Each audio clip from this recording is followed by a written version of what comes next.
What's going on, guys? My name is SenorAsssHat, and welcome to the top 5 things I hate about my 2012 Hyundai Elantra GL.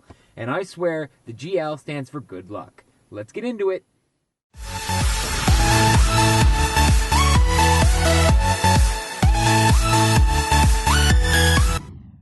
Alright, let's get started.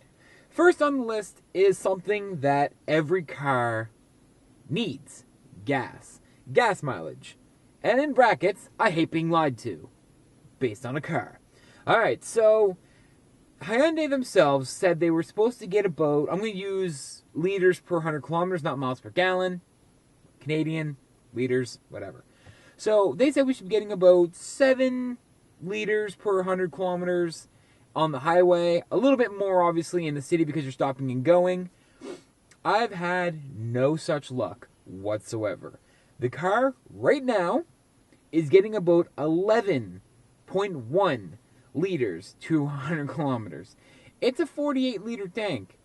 I get, on an average, we'll say week, because when I go to work, when I'm not working from home, I go into the office, I spend about $40 a week. That's quite a bit for a car.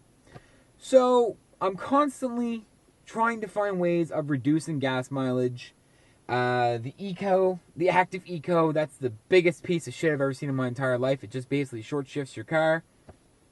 I don't know why that's a good thing. Higher gears takes more to get the car going. I don't really understand it. But yeah, I hate being lied to on that aspect. Even Hyundai themselves are giving money back to consumers because the gas mileage is so terrible. Just not what I expected. So, on a scale of 1 to 10, this car is a 1. It's a piece of shit for gas. Gotta love that. Again, GL, good luck.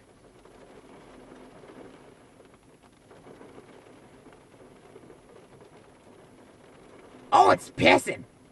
Okay, anyway. The car's not on. I'm just sitting here talking about what I like and dislike about the car. The next step is brakes. You need brakes to stop the car. The car needs to stop when you need it to. The brakes need to be good, right? The brakes in the Hyundai Elantra are lackluster, to say the best. I've had nothing but problems. I don't know if this is just this car, but people I've spoke with about the 2012s, they're shit. They're a bad year.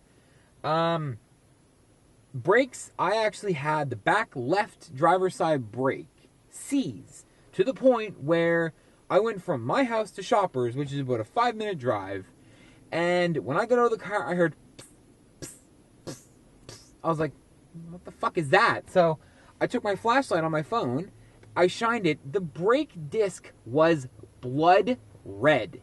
I could see it. It was like 8 o'clock at night, and this was like back in December or November when it got dark around 5.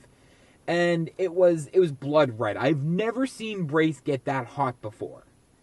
And so I was like, all right, whatever. I took it in. Apparently the caliper snapped in half, and then it was grinding on the gas, or on the brake, rather. So when you gave it gas and braked, it was kind of fucking your fuel mileage. So after all these problems were fixed, going back to the gas problems, it didn't fix itself. So, I mean, even with a brand new air filter, like, the other one was black, covered in leaves, blah, blah, blah. Like, I understand. I just got this back in January. It wasn't changed. That's my fault. I should have taken better care of it. Granted. But even now that it's been fixed, proper oil change, everything is fixed, it's still getting lackluster gas mileage. So, and going back to the brakes, so I jumped back there for a second. Going back to the brakes, me and Serena, my fiance, were driving back from my friend's house, and the back rear wheel actually locked, causing us to spin out. Now, that feeling in your chest, that weightlessness as you're spinning, isn't fun. But it's a good thing, and I shit you not. I tell this to people all the time, and they're like, yeah, okay, whatever. I managed to maintain the car, not go off the road, because of video games. I've been playing video games all my life. Need for Speed, everything. They teach you what to do. Obviously, if you play a video game, you know what happens if you spin out. You know what to do. It sounds stupid, but it did save our lives. Because otherwise, if I didn't know what to do, we would have gone in a ditch. Or worse. And it's pissing! Holy shit! I'm stuck in the car. Oh my god, I'm gonna die here. Oh well, whatever. I got you guys, is all that matters. But wait, I can't upload the footage. No! Anyway, so that's the brakes. I don't know, they're shit. They need quite a bit of press. I mean, they're not worn down a lot. Like, there's still a lot on them. It's not a nice braking feeling. It's not a braking experience. You kind of have to, like, jang it on, which kind of sucks. Next up is steering. These are all main things you need to drive a fucking car. And the steering in this, I mean, it feels... Steering and the car sticking to the road is different. The steering in this feels... There's a lot of play, right? Which isn't good. You're not supposed to have a lot of play in the steering wheel, because if you're trying to turn and you know what I'm trying to say. If you overcompensate, you're going to go whoop and then go where you didn't want to go. Now, when the car actually is in that pivotal moment, when you're in a nice turn and you got the wheel at a nice angle, the car loves it. It dips and it feels so good. It likes the turns. But the steering itself, lots of play, not something I'm a big fan of. Next up is headlights. This is trivial. It's not really a big inconvenience. I mean, it is and it isn't. It is to the point where you can't see dick spit in front of you at all.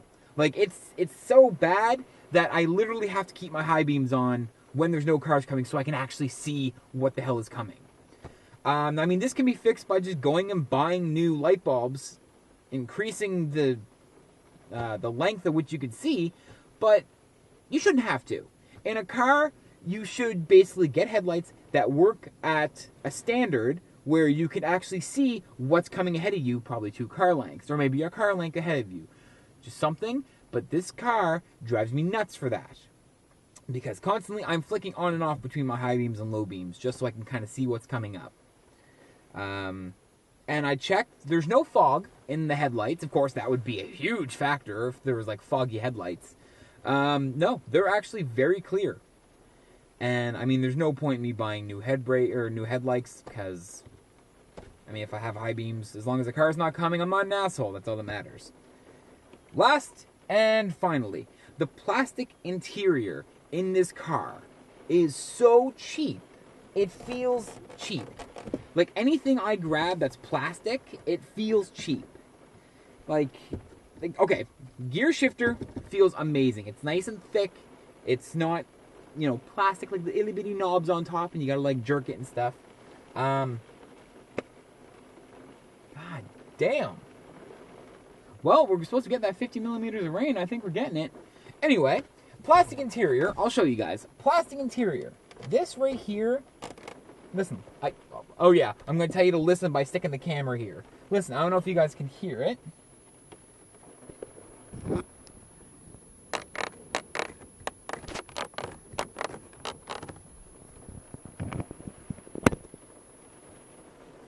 Now, if I did that, like, if something crashed into this, this would just snap off in a heartbeat.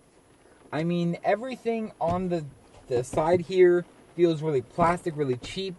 This right here is so piss poorly made, like, there's huge dents and cracks and shit in it. Like, I don't know if you guys could hear that, but listen. There's a crack in the goddamn center console. In here. And, I mean, everything just feels so cheap. The only redeeming factor of the plasticness is it looks nice. It looks nice, but it's cheaply made. And that is such a piss off to me. That concludes my what I hate about my 2012 Hyundai Elantra GL. Again, GL for good luck. I hope you guys enjoyed it, but until then, stay tuned next time when it's the top 5 things that I love about this car. My name is SenorAsssHat. Make sure you subscribe for more, and I will see you guys next time.